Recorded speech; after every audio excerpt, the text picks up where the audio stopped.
जैसे ही कोई पूछता भैया किसी को कोई तकलीफ होती किसके पास जाए, तो बोले धन्ना सेठ के पास जाओ। आज धन्ना भगत उस गांव में धन्ना सेठ हो गया।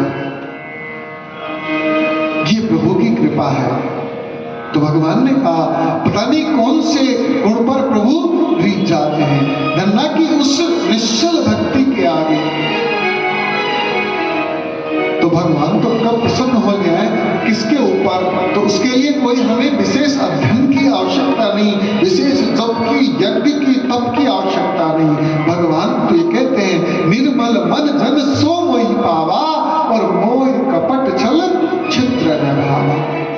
भक्ति करें, मंदिर जाए, ग्रंथ पढ़े, पुराण पढ़े, भागवत करें, यज्ञ करें, तप करें, लेकिन अगर अंतःकरण हमारा निश्चल नहीं है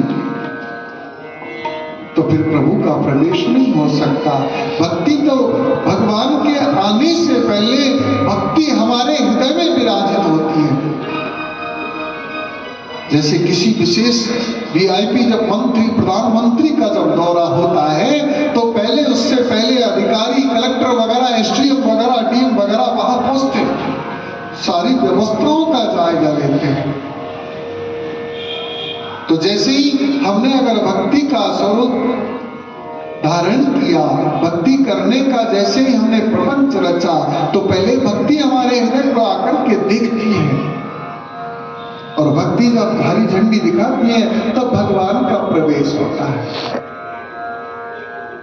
क्योंकि भगवान उसी घर में निवास करते हैं जहां विकार रूपी कचरा नहीं हो। कौन से विकार? काम, क्रोध, मद, लोभ, मोह और मत्सर। ये 6 प्रकार के विकार नहीं होने चाहिए। ये 6 प्रकार की गंदगी नहीं हो। और जब कमरे में गंदगी नहीं होगी तो मेहमान का रुकने का मन करेगा। तो सबसे पहले भगवान की भक्ति हमारे हृदय में आकर के विराजित होती है और तब जाकर के भगवान का प्रत्यक्ष हृदय में होता है। तो भगवान ने कहा कि मेरी शरणागति का सबसे बढ़िया तरीका है निर्मल मन। मन में किसी प्रकार का छल प्रपंच नहीं हो, मन स्वच्छ हो, मन में मात्सर्य नहीं हो, ईर्ष्या नहीं हो, जलन नहीं हो, द्वेष नहीं हो। तो धन्ना जी ने कौन सी भक्ति की, कौन से पुराण का अध्ययन किया, कौन से गुरु मंत्र का जाप किया। धन्ना जी तो जब युवा हो गए तब जाकर के रामानंदाचार्य भगवान से मंत्र प्राप्त किया। उससे पहले तो भगवान ने उनके यहाँ खेती की, उनसे पहले यहाँ उनकी गैया चराई, धन्ना जी के साथ नित्य प्रति खेले, क्रीड़ाएं की। तो भगवान कहते हैं कि भाव का भूखा हूं मैं। भाव से प्राप्त होते हैं, समर्पण से प्राप्त होते हैं, प्रेम से प्राप्त होते हैं। भाव में ही सार है और भाव से भजता जो मुझको भाव से मेरा पार है।